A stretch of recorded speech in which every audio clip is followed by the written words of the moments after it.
Welcome back to the Business of Government magazine, a special edition of the Business of Government Hour.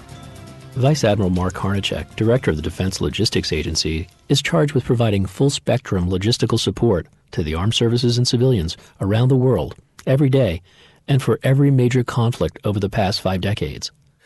Conceived back in the 60s as sort of a more efficient way to supply the services with the logistics needs that, they all need that are common to all of them. Mm-hmm. So stood up back in the early 60s, and we've evolved over time to support all of the traditional supply chains that any military or, frankly, civilian logistician would sort of know and understand. So, items like food, medicines, medical surgical equipment, fuel is one of our big supply chains, construction equipment, construction supplies, uniforms, and all the things that our service people sort of wear on their person or use out in the field, and then repair parts for, land systems, maritime systems, and air systems. So really the whole range of logistics items, and we manage them sort of cradle to grave.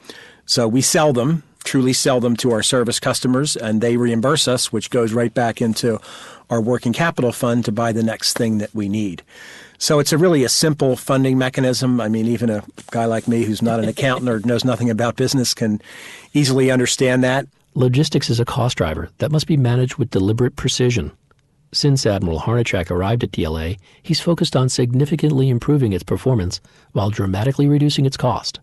It's all about putting DLA's customers first and being warfighter-focused, globally responsive, and most of all, fiscally responsible supply chain leaders. We're going to significantly improve performance, and performance as defined by our customers, whoever they are, while we dramatically reduce cost. We have 2 big cost centers. We have the cost of the stuff we buy, and then we have our operating costs. So we're going to take a big crack at that. We've coined a little phrase here, 13 and 6. That's $13 billion over the next 6 years. So what that means to folks that really don't understand a lot of working capital fund accounting mumbo jumbo, that means between now and 6 years from now, DLA will deliver improved performance at $13 billion less cost. So that means our customers will get equal to or improved cost, but they'll be paying a lot less for it. DLA has sought to reduce its cost by substantially increasing its reverse auction opportunities, which has led to savings of more than $1.6 billion. Vice Admiral Harnitchek explains. A big one that I learned back in my Navy days was something called a reverse auction. Well, this is a pricing tool that we use for qualified suppliers, and that's the pricing. So instead of a sealed bid or a best and final that we negotiate with each of the suppliers, this runs just like it's an online auction. We do it for virtually anything that is more than $100,000, so goods, services, fuel, medicine, all that stuff. So the folks in the auction, and you only need 2 to have an auction. Very often we have more than 2, 3 to 5 to 6, and we run it just like a regular auction. So we have a sort of a target where we want to start, and the suppliers bid against one another. So unbeknownst to us, there's all sorts of deliberations going on in their boardrooms with regard to how low they can actually get. Mm-hmm. So what it does is it lets everybody else see everybody else's sort of margin and how low can you go. And again, our rule to start with was that any buy that was over $100,000, we were going to subject that to a reverse auction. Over the past year, we've done over 5,000 reverse auctions. No kidding, auditable, no kidding savings. We're at about $1.8 billion. DLA is working aggressively to keep counterfeit parts out of the military supply chain and working closely with manufacturers to find innovative ways of proving product authenticity. Admiral Harnitchek explains. There is an entire industry in the Far East that counterfeits parts. Mm-hmm. They rip apart old components. They get something that looks like what it is that we want. They mark it, and then it makes it into this sort of aftermarket. And you've read stories periodically about, a bad component making it to a missile system, to an air mobility command airplane, to a submarine, to a ship. And these are components that are used. They're not very expensive in and of themselves, but they go in higher assemblies that really sort of decide which way the rocket goes or which way the ship goes. So we take that very seriously. Probably the commodity that is most at risk or most susceptible to counterfeiting are microcircuits. Mm-hmm.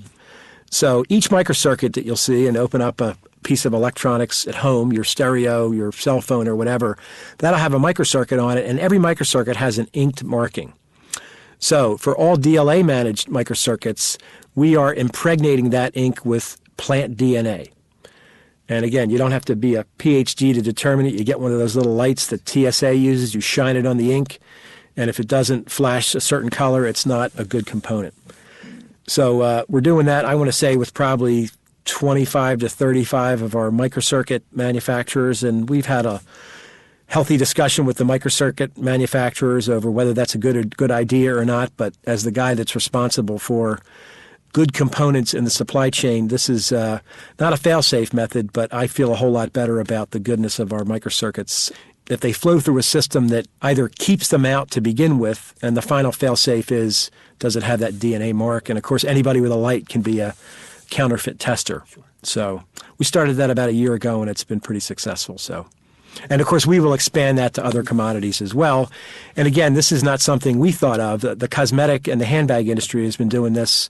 Of course, counterfeits and knockoffs has been the bane of their existence. So this is a technology that they have used to great effect with lipstick and handbags and all that sort of stuff. Veterans likely to separate or retire in the next 5 years, and many young veterans unemployed. Curt Coy, Deputy Undersecretary for Economic Opportunity within the U.S. Department of Veterans Affairs, discusses how VA promotes employment and educational opportunities for veterans. What's interesting, Michael, is that my office was created in 2011.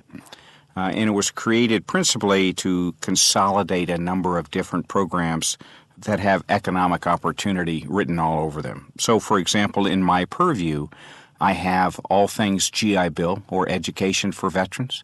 We also have the Vocational Rehabilitation and Employment Service for wounded warriors and disabled veterans. We have the VA Home Loan Program, and as well things dealing with veteran employment and those issues as they relate to what we're doing today. And so the office, we like to think we have a pretty significant mission. We enable veterans to attain personal and economic success. And we do this through the foundations for veterans to succeed through the policies and programs that we have and the ones that I just mentioned. So we view the veteran relationship that we have with our veterans as active partners, and we're both accountable. So our portfolio of benefits and services are designed to enable both personal and economic success. Coy manages a portfolio of educational and job training services for eligible veterans to enhance their economic opportunity and successful transition. We've created 3 very specific strategic goals for the Office of Economic Opportunity. The first one is promote employment opportunities for veterans. Pretty simple, straightforward. The second is enhance opportunities for veterans to obtain knowledge and skills. And then finally, provide opportunities for veterans to obtain, retain, and adopt a home. There's lots of programs that revolve around those things, and we like to think that we help ensure that we build the foundation for veterans to succeed through those kinds of programs and policies that we have. For example, through our education and employment programs, GI Bill, Vet Success on Campus, VRE, we want to ensure that we're empowering veterans with those knowledge and skills and opportunities they need to succeed in the 21st century. So we want to make sure that veterans are truly informed consumers as they go forward. It's not always that we do for veterans, rather that we make sure that they understand the benefits that they're entitled to. The post-9/11 GI Bill is arguably one of the most extensive educational authorizations since the original Montgomery GI Bill in 1944. In the last 4 years alone, VA paid $35 billion in post-9/11 GI Bill benefits to about 1 million beneficiaries. So we've had about 4 years or so of using it. And as I mentioned earlier, we've spent about $35 billion and served about 1 million beneficiaries. The post-9/11 GI Bill is a comprehensive educational benefit. It's broken into basically 3 pieces. One is tuition. We pay for the veterans' tuition. Specifically, we pay for the veterans' tuition at public schools, whatever that tuition is, and then there's some restrictions with private schools.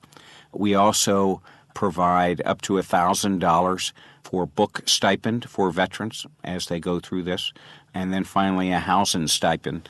That housing stipend is whatever the housing allowance is for a married E5 in that particular area. And so Combining those three things, tuition, veterans don't have to worry about, books, veterans shouldn't have to worry about, and having a housing stipend such that they can live and pay their bills and focus on schools is critically important. So this post-9/11 GI Bill is worth 36 months of benefits, and veterans have up to 15 years to use it. So it's a pretty comprehensive benefit.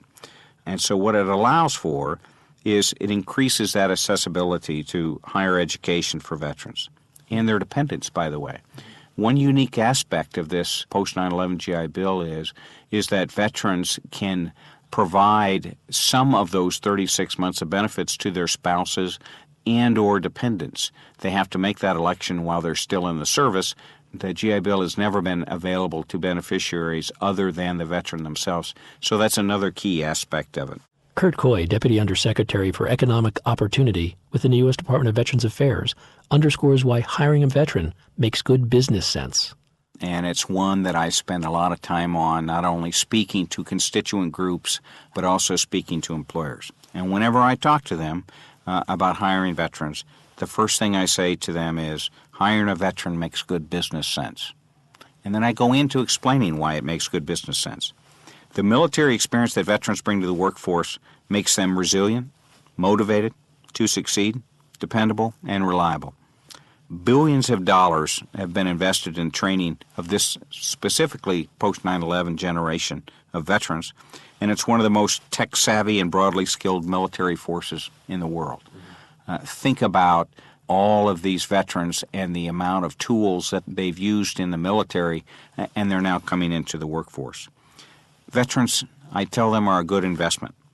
Employers who have established hiring practices that seek veterans are not disappointed. They're never disappointed, and they continue to hire more. For example, we just released a hiring guide that we helped develop for employers to help connect with military talent.